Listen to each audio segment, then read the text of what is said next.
In this video, I'm going to review another two common applications you use this for, and that is place points over a block and place points over markers. They are related in my opinion, and I'll explain why, but let's get through this.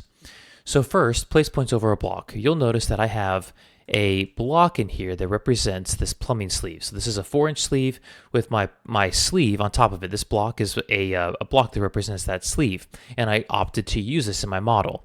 This sleeve is on the plumbing sleeve 4-inch layer, so I'm going to simply go to my annotation settings, make sure that my annotations are on the 4-inch layer, and then when I create my points, I'll make sure that the point itself is also on that 4-inch layer. So let me go ahead and say place points over blocks, and you might already catch on what this is going to do. I'm going to select the block that I'd like to place points on, which is this one right here, and you can see it populates the block I selected. Just like you would in other point creation modes, you're going to select your entity you would like your points to look like, the layer you like your points to fall on, so I'm going to use the 4-inch layer that I'm on right now, the annotation settings, and of course your prefix and suffix. I'll use sleeve point 4 inches so I know that I'm using my 4-inch sleeves. I usually opt to have fixed elevation of 0 for my 2D drawings, and down here under placement option, it's asking you how you like to place this point on the block. You have either insertion point, which is the 0, 0, 0 location of your block, or you have custom points, which I will review in a moment. So as you can see, I have insertion point selected. All instances is selected, meaning it's going to be placing a point at every single block location. I could also choose current instance to just put a point on this block, or I can select the instances I would like to put the point on if I have only a certain amount of the blocks in the drawing that I'd like to place a point. This is just your preference.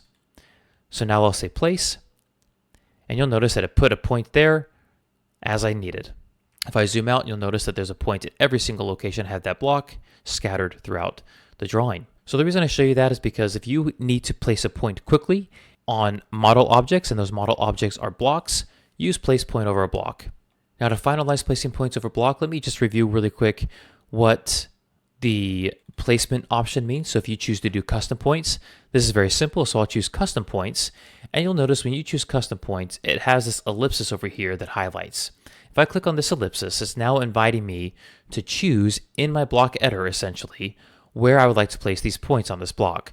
So let's say that I need a point at the center of this sleeve, and for whatever reason, I also want to place a point at these insertion points for where I screw the sleeve down. So I'm going to have a total of 5 points on this block. Once I've placed points on all the block entities that I would like to choose, I'm going to say enter.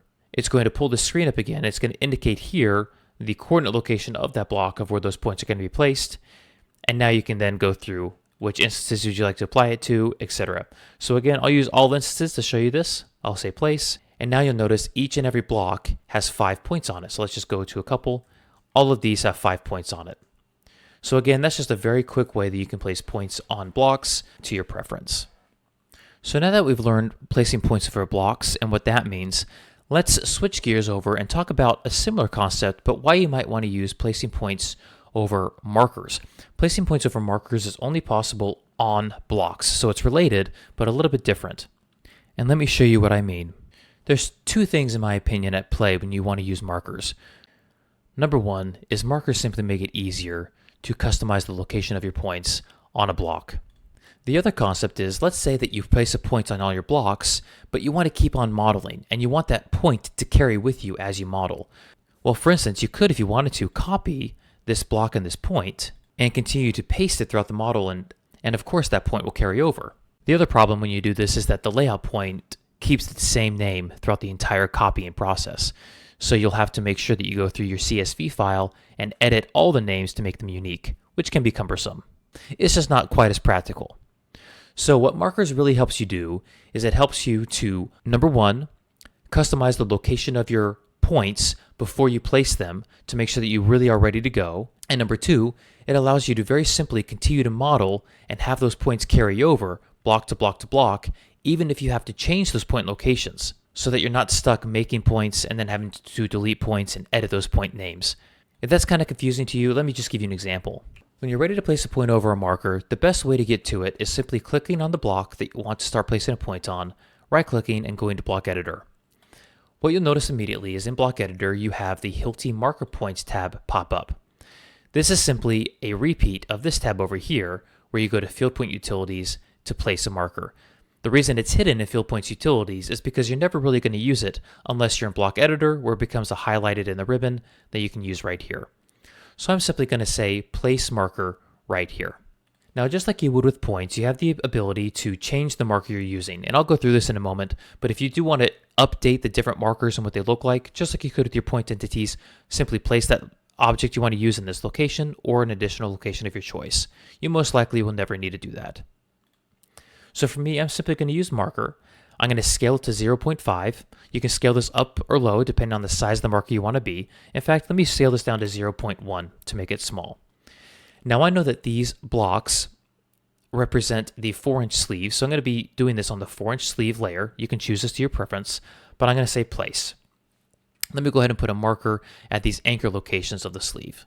And now that they're there, I will simply place another marker, and I'll use the other option for marker, manual, just to have a different customizable marker in here. And I'll place that at the center of the sleeve. Now that that's completed, let me close the block editor to show you what happened.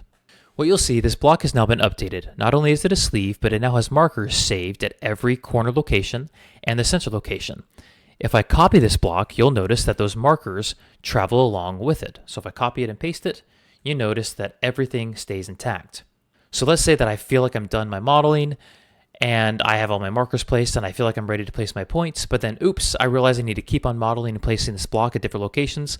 All I need to do is simply copy and paste that to my desired locations, and those markers stay with it. The location that I think I need to place those points on stays with it. Now let's say that I finished my model and I realized that actually I don't think I need points in every single location of these markers. Maybe I only need a point on the 2 corners diagonally on this anchor point.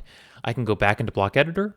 I'll go ahead and remove the markers that I don't need, and I'll save that block. And now every single block is updated. So now, by doing this, what happens is the markers is basically saving a location of where I think I want to place a point. Not only that, but it's also customizing the different points that I'm going to be placing on this block.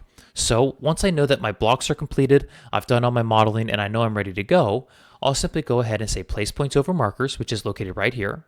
It brings up a simple point menu like you're used to. The thing that's new here is that it's saying, okay, which blocks are you going to be placing this on? So I need to select my block, click the block that has the markers that I need to place it on. It pulls that block up, and now I'm going to place a marker, a point at every single block instance, and the marker type, let's say I know that I only need it at the center point. So I knew that the manual marker was the center point, so I'll just start with that. I'll say manual, and I'll say place. And it places a point at every marker that has that manual marker. Notice that I still in the future can place a point on these pink markers, but I haven't done it yet, but it's still a reserved spot for me. Now, let's say I keep on modeling and I realize I forgot some sleeves. So I copy them, and now I'm like, oh, I need to put a point at these markers again.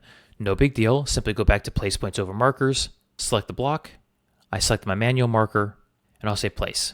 Notice that it did not overlap the points that I had already made. I can simply remake the point at that marker without a worry. So markers are simply going to help you in point creation on your blocks as you work. Now, as I was trying to explain before, I still have these pink markers that are still waiting to be placed. If I want to place it on that, I simply go back to place points with markers, select that marker this time, and a point will be created. But I can customize the point name of that marker and maybe the layer that I put that marker on. So I know this might be confusing, but I encourage you to try it out and see if it's something that will help you. And please leave any questions that you have in the comments. But I do believe that if you're working with blocks, one of these 2 options is going to be a perfect way for you to do your work. If it's simply placing points over blocks, that's fine. But if you feel like placing markers might be helpful for you as you use your blocks, simply try that out. I'm interested to hear your experience.